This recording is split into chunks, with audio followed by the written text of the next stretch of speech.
தமிழ்நாட்டினுடைய தமிழக தாயின் சார்பாக கேரளத்து அவருடைய மகளோடு உரையாற்றக்கூடிய வாய்ப்பை இந்த ஆலப்புழா எனக்கு வழங்கி இருக்கிறது.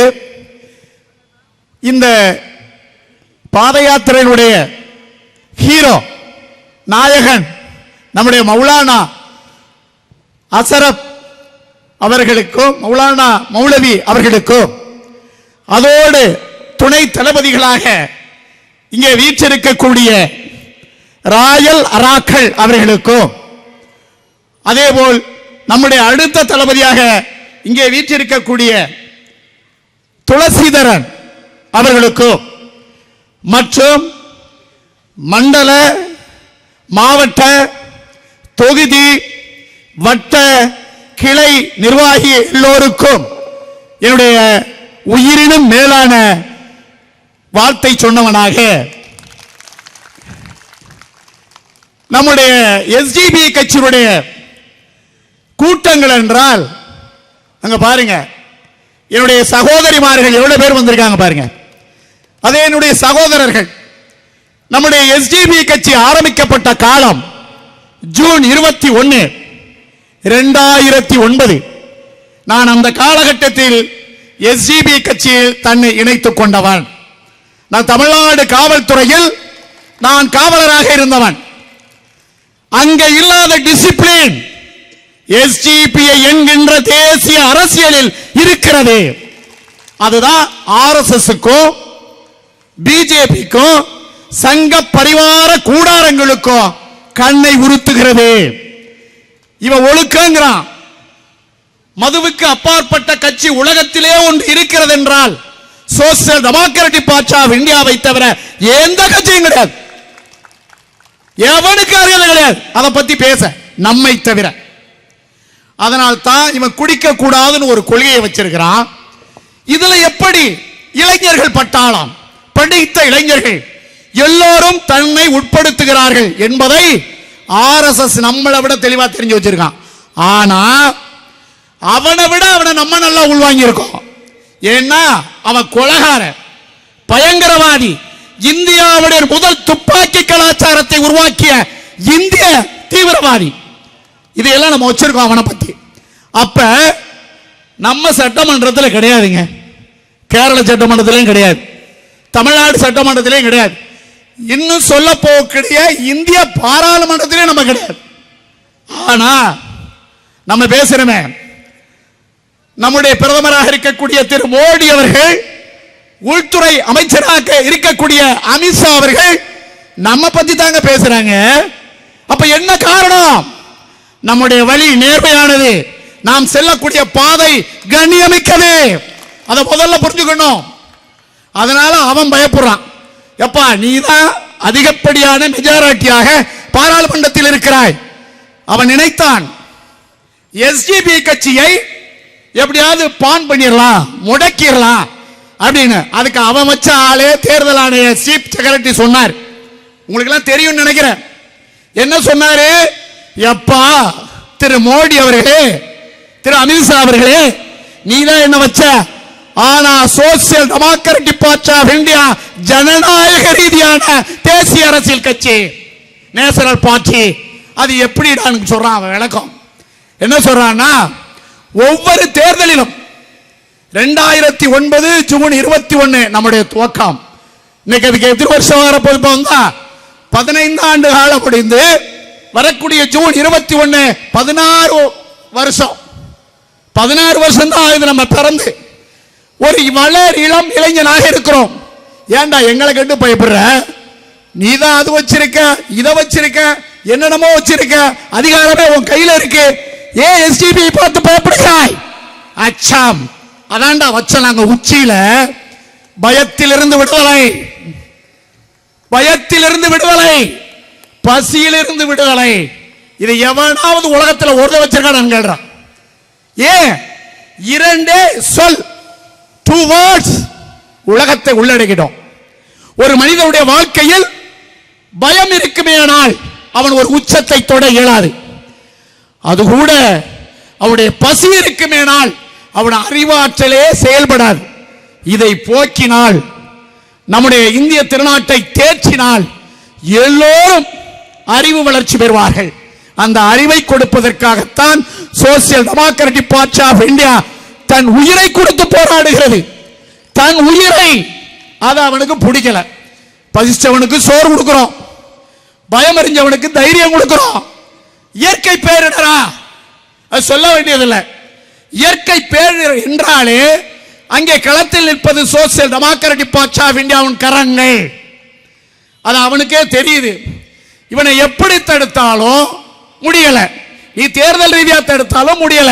ஏன்னா நம்ம இந்தியா முழுக்க தேர்தல் அரசியல் களத்தில் பிரதிபலிக்கிறோம், பங்கெடுக்கிறோம். நம்முடைய கவுன்சிலர்கள் இந்தியா முழுக்க இருக்காங்க. இப்ப நம்ம கேரளாவிலே இருக்காங்க, தமிழ்நாட்டிலே இருக்காங்க. இத வந்து சொல்றார் ராஜீவ் குமார், சொல்றார் இவங்களை தடை பண்ண முடியாது.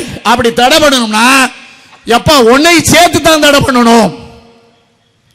எஸ்டிபிஐ கட்சியை இந்தியாவில் தடை பண்ண செய்ய வேண்டும் என்றால் மாநில ரீதியான தேசிய ரீதியான அத்துணை அரசியல் பார்ட்டிகளையும் தடை செய்யணுங்கிறான். இது பொறுக்கல அவனுக்கு. அதுக்கு தான் வேற பக்கம் அவன் கைய வச்சான். புரியும் நினைக்கிறேன் உங்களுக்கு. அவன் வேற பக்கம் கைய வச்சான். அதுக்காக என்ன பயந்துருவோமா? நம்ம தலைப்பிலே கொண்டவர்கள் பயத்தை அறியாதவர்கள், பசியை உருவாக்குற அந்த வயிற்றுக்கு உணவளிக்கக்கூடியவர்கள் என்பதனை தெரிந்துதான் இன்றைக்கு இந்தியா முழுக்க நாம் இந்தியா முழுக்க பயணிக்கிறோம். இங்கே சான்சா கொலை செய்யப்பட்டார். ஆர்எஸ்எஸ் கும்பலால், பாரதிய ஜனதா கும்பலால், சங்க பரிவார கும்பலால் இதே கேரளாவில், இதே ஆலப்புழாவில் சான்சா கொலை செய்யப்பட்டார். இந்தியா முழுக்க சிந்தாபாத் போராட்டம் வெடித்ததா இல்லையா? சொல்லுங்கள். நாம் செல்லக்கூடிய பாதையும் சொல்லக்கூடிய சொல்லும் தெளிவானது. யாரை திட்டுறது நம்ம வேலை இல்லை. நான் மக்களை மேல கொண்டதா வரது. யாத்திரையுடைய பேர் என்ன? இந்த யாத்திரையுடைய பேர் என்ன? ஜன முன்னேற்ற யாத்திரா, பீப்புள் டெவலப்மெண்ட் யாத்திரா. இத சொன்னா அவங்க சொல்ல மாட்டான். அவன் ஜாதிய ரீதியா பிரிப்பான், மத ரீதியா பிரிப்பான், கம்யூனிட்டி ஆர் ரிலிஜியன். இவன் வேலை இதுதாங்க. நம்ம நிறைய பேர் விளக்கம் தெரியாம இருக்கிறோம். இந்துக்களுக்கும் இந்துத்துவாக்கும் வேறுபாடு இருக்கு.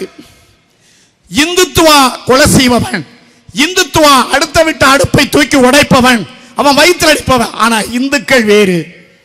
இந்துக்கள் வேறு.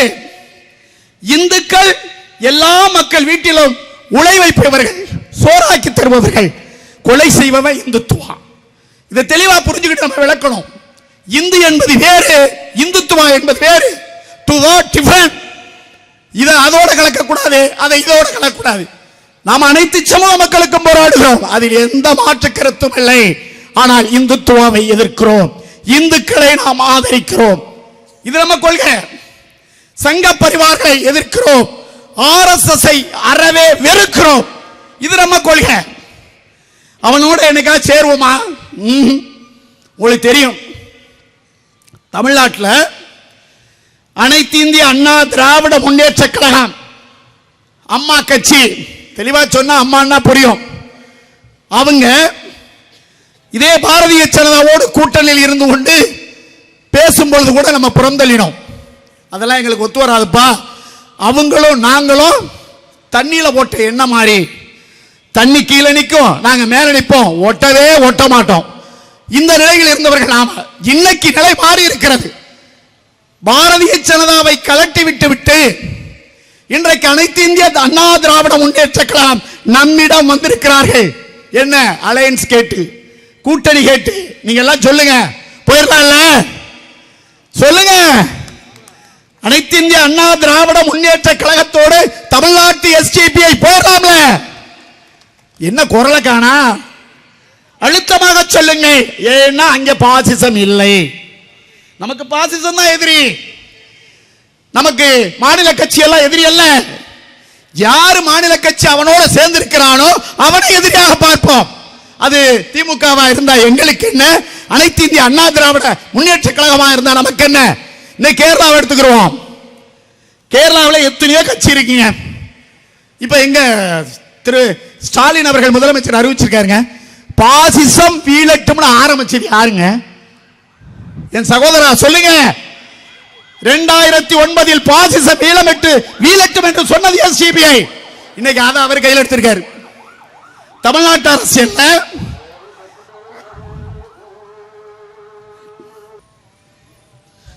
இப்படி பாசிசம் வீழட்டும் என்பது எஸ்டிபிஐ கட்சியினுடைய தாரக மந்திரத்தில் ஒன்று.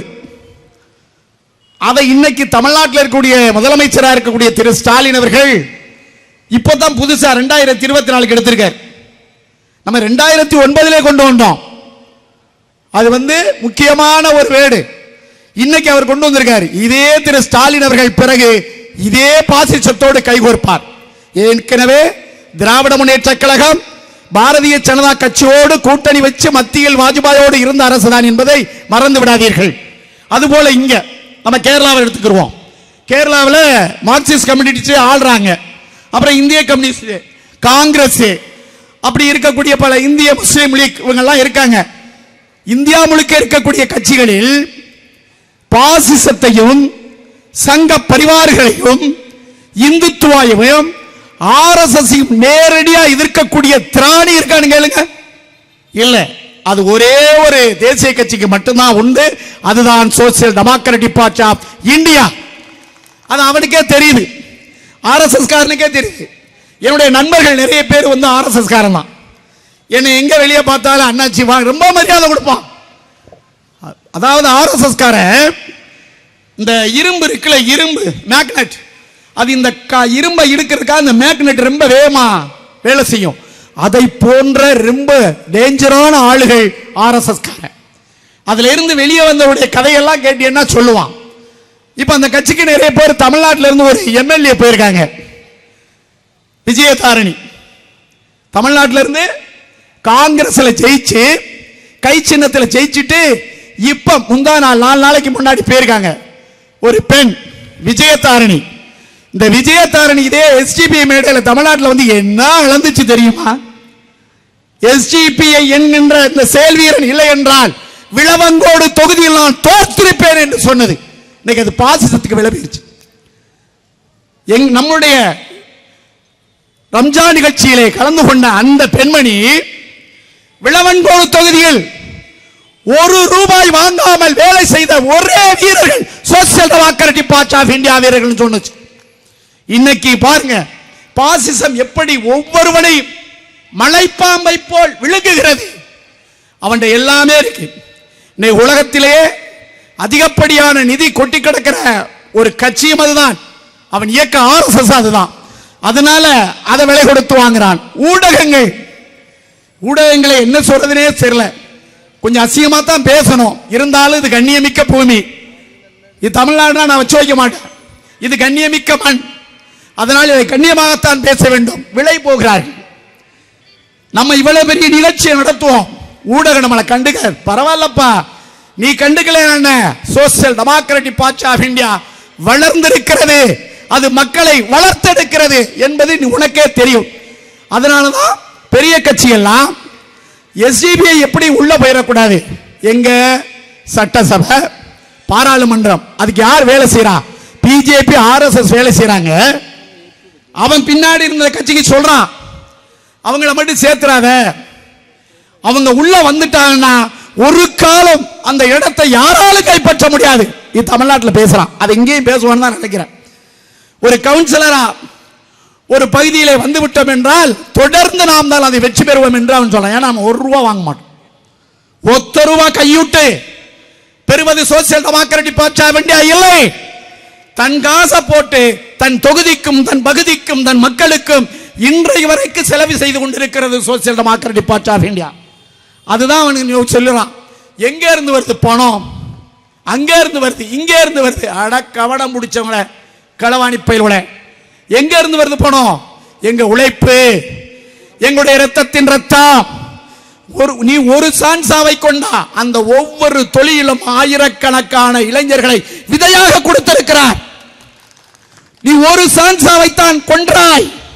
சோசியல் டெமோக்ராட்டிக் பார்ட்டி ஆஃப் இந்தியாவில் அதன் பிறகு அவருடைய ஒவ்வொரு துளி ரத்தமும் ஒவ்வொரு செயல் வீரனாக இந்த கட்சியில் இணைந்திருக்கிறார். இதை நாங்கள் செய்ய எவ்வளவு காலமாகும்? நாங்கள் ஜனநாயக வழிபேர்வழிகள், ஜனநாயகத்தை நம்புகிறவர்கள், இந்திய பாராளுமன்ற இறையாண்மையை நம்புகிறவர்கள், அதிலும் குறிப்பாக அண்ணல் அம்பேத்கர் வகுத்து கொடுத்த சட்ட விதிகளை உட்பட்டு நடப்பவர்கள். எல்லாருக்கும் எல்லாம் தெரியும். ஆனால் நம் முன்னோர்கள் காட்டிய வழி, அண்ணல் அம்பேத்கர் அந்த சட்டத்தை ஏன் கொடுத்திருக்கார்? எல்லாரும் கையில் எடுத்துலாமா? எடுக்கக்கூடாது. அது காவல்துறையினுடைய வேலை. என்ன சொன்னாங்க நம்முடைய தலைவர், காவல்துறையில் RSS இருக்குன்னு. அது இப்பதானா தெரியும், இப்பதானா தெரியும். இந்தியா முழுக்க காவல்துறை RSS ஆக ஆக்கப்பட்டுக் கொண்டிருக்கிறது.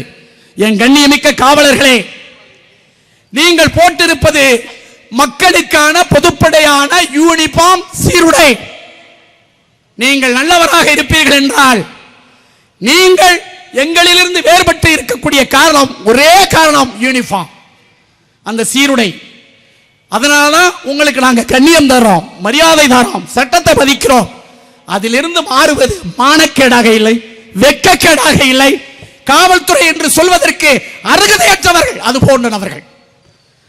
காவல்துறை களவாணித்துறை இருக்கும்பாங்க, அது போன்ற நபர்கள் அப்படித்தான். நான் இதே மாதிரி ஒரு நிகழ்ச்சியை சென்னையில் H1 காவல் நிலையம், அவர் வேறு திரு ராமச்சந்திரன், நாக்க பிடிக்கிற மாதிரி நடு ரோட்ல கேட்ட கேள்வி. அந்த தில்லும் தைரியமும் SDPI காரனுக்கு மட்டும்தாங்க வரும், வேற எவனுக்குமே வராது. எவனுக்கு வராது. நாக்க புடுகிற மாதிரி கேட்ட, அண்ணாச்சி நான் என் பணிக்காலத்தை முடித்த பிறகு நான் பிஜேபியில போய் சேருவேன். அட பிக்காலி பையல, நீ பிஜேபியில சேரி, பிக்காலி பையிட்ட போய் சேரு, இதை என்கிட்ட சொல்லாத. நீ யூனிஃபார்ம் போட்டிருக்க, உன் யூனிஃபார்மை கழட்டிடுவேன். இதே அண்ணாச்சி தான் பேசுறார். இப்படி நாம் எதிர்த்து பேச வேண்டும். அது போன்ற நபர்களை கண்டால் தயவு செய்து விடாதீர்கள், கல்லடி கொடுங்கள். கல்லடியும் சொல்லடியும் அவனை மாற்றும், கண்டிப்பாக மாற்றும். என்ன ஜெய் ஸ்ரீராம்? ஏண்டா என் அப்பன் தாத்தன் முப்பாட்டனுக்கு தெரியாத ஸ்ரீராமாடா? இந்த ஸ்ரீராமரே இருந்தா கூட இன்னைக்கு நடந்திருக்க சம்பவத்தை ஏத்துக்க மாட்டார். அவர் உண்மையிலே நியாயமா, அவர் நாணயமான மனிதனுங்க இல்லை. ஏன்னா பொண்டாட்டியவே சந்தேகப்பட்டவர் ராமர், பொண்டாட்டியவே சந்தேகப்பட்டவர் ராமர். அவர் நியாயமான இருக்க வாய்ப்பே கிடையாது. ஒரு கணவன் தன் மனைவியை முழுக்க நம்ப வேண்டும். அவள் உன்னை நம்புகிறாள், நீ அவளை நம்ப வேண்டும். அதை சந்தேகப்பட்டவன அவங்க என்ன சொல்றாங்க புராணங்கள்ல. அப்ப அவர் நல்லவராக இருக்க வாய்ப்பே கிடையாது. கடவுளாக ராமர் இருந்தார் என்றால் அவர் மனிதராக பிறப்பதற்கு வாய்ப்பே கிடையாது, வாய்ப்பே கிடையாது. அப்படி மனிதனாக இருந்தால் அவர் கடவுளாகவும் வாய்ப்பில்லை. இதை நாங்க தமிழ்நாட்டில் பழகிட்டு தான் இருக்கிறோம். எத்தனையோ கடவுள் இருக்கிறார்கள். குலக்கடவுள், கிராம கடவுள், குலதெய்வம், கிராம தெய்வம் நம்ம வணங்கிட்டு தான் இருக்கிறோம். இவன் சொல்லித்தான் ராமரை வணங்குற அவசியம் நமக்கு இல்லை. எங்களுக்கு பிடிச்ச கோயில் எதிரான முருகன் தான். அவன் அப்பனை கூட கும்பிட மாட்டான். தமிழ் கடவுள் முருகன் என்று தான் சொல்லுவேனே தவிர சிவபெருமான் தமிழ் கடவுள் என்று சொன்னதே கிடையாது என் குடும்பத்தில். அப்படி இருக்கிற இந்த சூழலில் SDPI எடுத்து வைக்கிற ஒவ்வொரு அடியும் சவால் நிறைந்த அடிகள். அந்த சவால் நிறைந்த அடிகளில் என் உயிரினும் மேலான செயல் வீரர்கள் துணிச்சலோடும் பாய்ச்சலோடும் தொடர்ந்து போராட வேண்டும் என்று கேட்டுக்கொண்டு வாய்ப்புக்கு நன்றி கூறி விடைபெறுகிறேன். எல்லா புகழும் இறைவனுக்கு. ஜெய் ஹிந்த்.